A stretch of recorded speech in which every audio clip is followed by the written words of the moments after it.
আসসালামু আলাইকুম প্রিয় ভাই ও বোনেরা।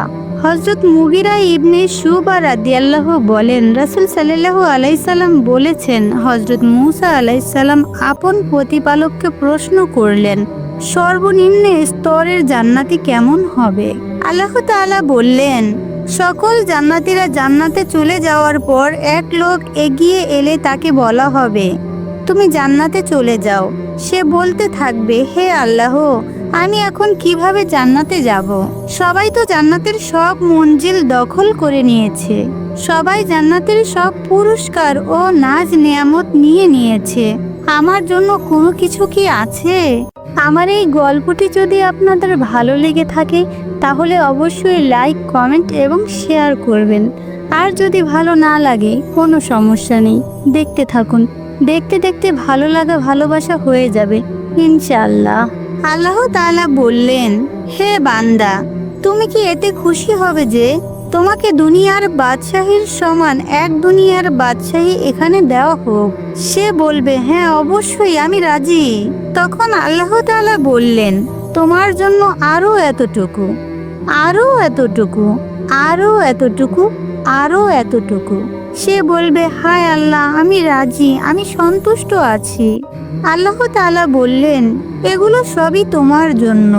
শুধু কি তাই, তারও 10 গুণ বেশি দেওয়া হলো তোমাকে। তোমার জন্য আরো আছে যা তোমার মন চায় এবং তোমার চোখ যা প্রত্যাশা করে।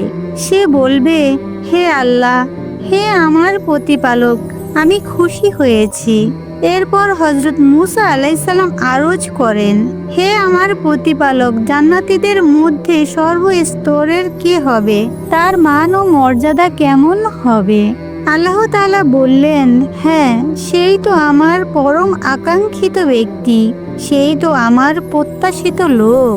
আমি তার ইজ্জত সম্মান বৃদ্ধির জন্য আপন কুদরতি হাতে বাগান সাজিয়েছি, নামে নামে বাগান বরাদ্দ করেছি। সেগুলো এমন বাগান যা কোনো চোখ কোনোদিনও দেখতে পায়নি, কোনো কান কোনোদিনও শুনতে পায়নি, কারো বিবেক তার ধারণা করতে পারেনি। কুরআনে এমন ভাবেও বলা হয়েছে, অতঃপর কোনো ব্যক্তি জানে না তাদের জন্য চোখ জুড়ানো কি জিনিস লুকিয়ে রাখা হয়েছে, যা তারা করত তার বিনিময় স্বরূপ। হযরত আব্দুল্লাহ ইবনে আব্বাস রাদিয়াল্লাহু বললেন, রাসূল সাল্লাল্লাহু আলাইহি সাল্লাম বলেছেন, সর্বস্তরের জান্নাতীয় এমন নিয়ামতের অধিকারী হবে যে সে আপন বাগ বাগিচা, হুর গিলমান, সেবক সেবিকার নিয়ামত ভান্ডার, তার বাসর ঘরও শাহী সিংহাসন দেখবে 1000 বছর ঘুরে। 1000 বছর ঘুরে ঘুরে দেখতে থাকা সত্ত্বেও কিন্তু সব দেখা শেষ হবে না। সর্বোচ্চ স্তরের জান্নাতি যে হবে, সে সকাল ও সন্ধ্যা আল্লাহ তাআলার নূরকে দেখতে থাকবে। যখন ইচ্ছে হবে তখনই সে আল্লাহর দিদার লাভ করবে। এরপর রাসূল সাল্লাল্লাহু আলাইহি সাল্লাম এ আয়াত তেলাওয়াত করলেন, সেদিন কিছু মুখমণ্ডল হবে সজীব ও সতেজ, তারা আল্লাহ তাআলার দিদার লাভ করতে থাকবে। প্রিয় নবী সাল্লাল্লাহু আলাইহি সাল্লাম বলেন, জান্নাতের 7টি স্তর রয়েছে। সর্বনিম্ন মানের জান্নাতীর অবস্থান করবে 6ম স্তরের জান্নাতে, আর তার ওপরে থাকবে 7ম স্তর।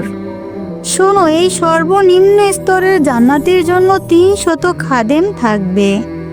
তার সামনে প্রত্যেক সকাল বিকাল সোনা রূপার 300 পেয়ালা ভর্তি খানা পেশ করা হবে। প্রত্যেক পেয়ালাতে এমন খাদ্য থাকবে যা অন্য পেয়ালাতে থাকবে না।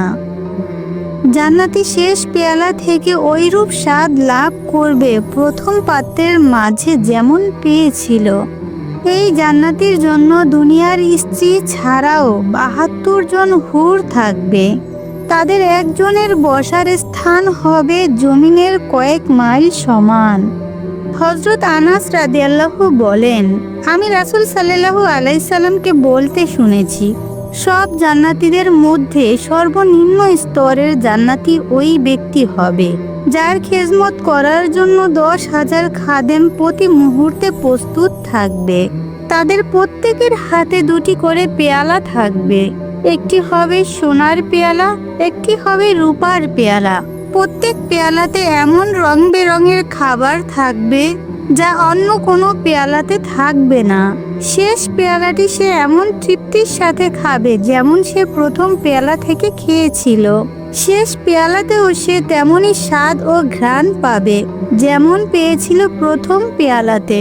এরপর এই খানায় ঘাম আকারে খাঁটি মেশক হয়ে বের হবে। সে প্রসাব করবে না, সে পায়খানা করবে না, এমনকি তার নাক দিয়ে পানি পড়বে না, সে বমিও করবে না। আরেক হাদিসে রাসূল সাল্লাল্লাহু আলাইহি সাল্লাম বলেছেন, সর্বনিম্ন স্তরের জান্নাতীদের জন্য 7টি বালাখানা থাকবে। একটি বালাখানা হবে স্বর্ণের তৈরি, একটি বালাখানা রূপার, একটি বালাখানা মতির, একটি বালাখানা জমার জাদের, একটি বালাখানা হবে ইয়াকুতের, আর একটি বালাখানা হবে এমন যা কোনো চোখ কোনোদিনও দেখেনি, কোনো বিবেক সে সম্পর্কে কোনোদিনও ধারণাও করতে পারেনি। প্রতিটি বালাখানায় প্রস্তুত থাকবে হুরগণ, যাদের সম্পর্কে আল্লাহ তাআলা ছাড়া আর কেউই অবগত নন। আরেক হাদিসে রাসূল সাল্লাল্লাহু আলাইহি সাল্লাম বলেছেন, সর্বনিম্ন মানের জান্নাতি এমন ব্যক্তি যে 10 লক্ষ চাকর সাথে নিয়ে ভ্রমণ করবে। হযরত ইবনে ওমর রাদিয়াল্লাহু বলেন, রাসূল সাল্লাল্লাহু আলাইহি সাল্লাম বলেছেন, সর্বনিম্ন জান্নাতি হবে ওই ব্যক্তি যার জন্য 1000 বালাখানা থাকবে। প্রত্যেক দুটি বালাখানার মধ্যখানে 1 বছরের দূরত্ব থাকবে। জান্নাতি বালাখানার দূরবর্তী অংশকে এত স্পষ্টভাবে দেখতে পাবে যেমন দেখতে পাবে নিকটবর্তী বালাখানাকে। প্রত্যেক বালাখানাতেই হরিণ থাকবে, থাকবে সারি সারি ফুল গাছ, থাকবে রং বেরঙের ফুল গাছ। সেবার জন্য নিয়োজিত থাকবে অসংখ্য গেলমান খাদেম। তার মনের ইচ্ছা অনুযায়ী সবকিছু উপস্থিত করা হবে। কোরআনে বর্ণিত রয়েছে, যা তোমাদের মন চাইবে তাই সেখানে থাকবে, এবং সেখানে তোমাদের জন্য আরও থাকবে যা তোমরা দাবি করবে। পরম ক্ষমাশীল অসীম দয়ালু আল্লাহর পক্ষ থেকে আপ্যায়ন স্বরূপ। প্রিয় ভাই ও বোনেরা আমার, আল্লাহ কারো পরিশ্রম, কারো এক ফোঁটা চোখের পানি, কারো একটি সত্য ত্যাগ কখনোই ব্যর্থ হতে দেন না। আজ থেকে অন্তত একটি আমল শুরু করি, হোক তা ছোট, হোক তা গোপন। যদি আল্লাহ খুশি হন তবে সেই ছোট আমলই আমাদের জন্য অসীম জান্নাতের দরজা খুলে দেবে। আল্লাহ আমাদের সবাইকে তার রহমতের ছায়ায় রাখুক এবং জান্নাতের সর্বোচ্চ মাকাম দান করুক। আমিন।